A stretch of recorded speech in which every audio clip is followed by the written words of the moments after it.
আরও একটি সম্পূর্ণ নতুন ওয়েদার আপডেট নিয়ে এসডিজিকে পল আপনাদের সামনে উপস্থিত এই মুহূর্তে। উত্তরপ্রদেশ, মধ্যপ্রদেশ, এদিকে ছত্তিশগড়ের কিছু অংশে আমরা দেখতে পাচ্ছি বজ্রগর্ভ মেঘের সঞ্চার হয়েছে এবং এই যে বজ্রগর্ভ মেঘ তার গতিপথ কিন্তু রয়েছে পূর্ব দিকে, অর্থাৎ দুই বঙ্গের দিকে কিন্তু এই মেঘটি ধেয়ে আসছে এই মুহূর্তে। আজ 27শে ফেব্রুয়ারি 2024 ঠিক দুপুর 1টার চিত্র আমরা দেখতে পাচ্ছি যে এই বজ্রগর্ভ মেঘপুঞ্জ কিন্তু অবস্থান করছে উত্তরপ্রদেশ, মধ্যপ্রদেশ এবং ছত্তিশগড়ের কিছু অংশে। এবং এর গতিপথ যদি আমরা প্লে করে দিই, আমরা দেখতে পাচ্ছি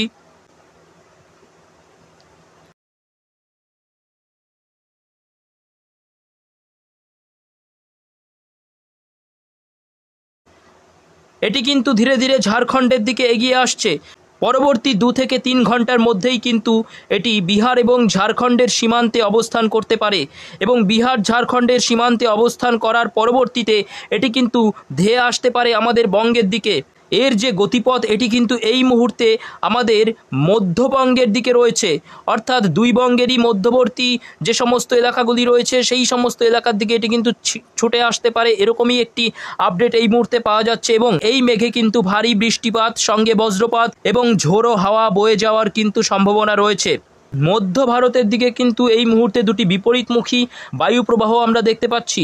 এর ফলে এই যে মধ্যবঙ্গে আজ 27শে ফেব্রুয়ারি দুপুরের দিকে আমরা দেখতে পাচ্ছি যে এই যে বজ্রগর্ভ মেঘের সঞ্চার হয়েছে এবং সেটি যদি আমরা সময়টা বাড়িয়ে দিই তাহলে দেখতে পাবো যে সন্ধ্যার দিকে এটি কিন্তু প্রায় বঙ্গের দিকে ধেয়ে আসছে আমরা দেখতে পাচ্ছি এবং তার পরবর্তীতে সমগ্র দক্ষিণবঙ্গ জুড়ে কিন্তু মেঘ ছেয়ে গেছে। আজ 27শে ফেব্রুয়ারি রাত 8টা, 9টা, 10টার দিকে, অর্থাৎ রাতের দিকে আমরা দেখতে পাচ্ছি যে এই মেঘটা কিন্তু ধেয়ে আসতে পারে দুই বঙ্গের দিকে এবং আমরা কিন্তু উত্তরবঙ্গ, দক্ষিণবঙ্গ দুই বঙ্গেই কিন্তু মেঘের সঞ্চার দেখতে পাচ্ছি। এটি কিন্তু সেই বজ্রগর্ভ মেঘ। এখানে কিন্তু আমরা দেখতে পাচ্ছি মেঘমালা মোড় থেকে যে আমাদের দক্ষিণবঙ্গে সেভাবে কিন্তু বৃষ্টিপাতের সম্ভাবনা নেই। বৃষ্টিপাতটা কিন্তু ওড়িশার দিকে হওয়ার বেশি সম্ভাবনা রয়েছে, যেমন ওড়িশার সম্বলপুর, কামাখ্যানগর, এদিকে রামপুর, বিঙ্কা, সারাইপালি, এদিকে পাল্লাহারা, রাউরকেল্লা, ঝাড়খণ্ডের রাউরকেল্লা প্রভৃতি যে স্থানগুলি রয়েছে এই সমস্ত স্থানে কিন্তু আমরা সবচেয়ে বেশি বৃষ্টিপাত ঘটতে দেখতে পাবো।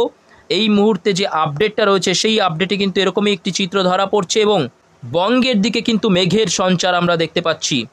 এখন এই আপডেট কিন্তু পরিবর্তিত হতে পারে, আর কিছুক্ষণ পরেই কিন্তু আমরা একটা নতুন আপডেট পাবো। সেই নতুন আপডেটে কিন্তু এই আপডেট কিছুটা পরিবর্তিত হয়ে আমাদের এই মুহূর্তে যেরকম আমরা চিত্র দেখলাম যে এই মধ্য ভারতের দিকে কিন্তু বজ্রগর্ভ মেঘের সঞ্চার হয়েছে, সেটির কিন্তু গতিপথ, গতির যে অভিমুখ সেটি কিন্তু আমাদের মধ্যবঙ্গের দিকে রয়েছে এবং সেই অনুযায়ী কিন্তু আমাদের দক্ষিণবঙ্গ এবং এদিকে মধ্যবঙ্গের কিছু অংশে বাংলাদেশ সহ মালদা, রাজশাহী, কালাই, এদিকে উত্তর দিনাজপুর, দক্ষিণ দিনাজপুর এবং এদিকে আমাদের বীরভূম, মুর্শিদাবাদ, নদিয়া এবং বাংলাদেশের মেহেরপুর, এই যে সমস্ত স্থানগুলি রয়েছে এই সমস্ত স্থানেও কিন্তু আমরা দেখতে পারি। সম্ভাবনা কিন্তু একটি থেকেই যায়। এবং পরবর্তীতে যদি দেখি বুধবার, আগামীকাল বুধবার কিন্তু আমরা পরিষ্কার চিত্রই দেখতে পাচ্ছি, দুই বঙ্গের জন্যই মেঘমুক্ত আকাশ। এই মুহূর্তের আপডেটে কিন্তু এরকমই একটা চিত্র দেখতে পাচ্ছি। তবে এই যে আগামী 28 তারিখ, 29 তারিখ এবং 1 তারিখ পর্যন্ত, 1 তারিখ 2 তারিখ পর্যন্ত, প্রায় 2 তারিখ পর্যন্ত কিন্তু আমরা কোনো রকম ঝড় বৃষ্টিপাতের সম্ভাবনা দেখছি না দুই বঙ্গে। তবে আচমকা আবহাওয়া কিন্তু পরিবর্তন হতেই পারে।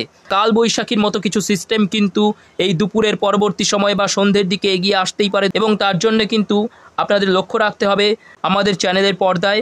তো এখনকার মতো আপডেট এই পর্যন্তই। ধন্যবাদ।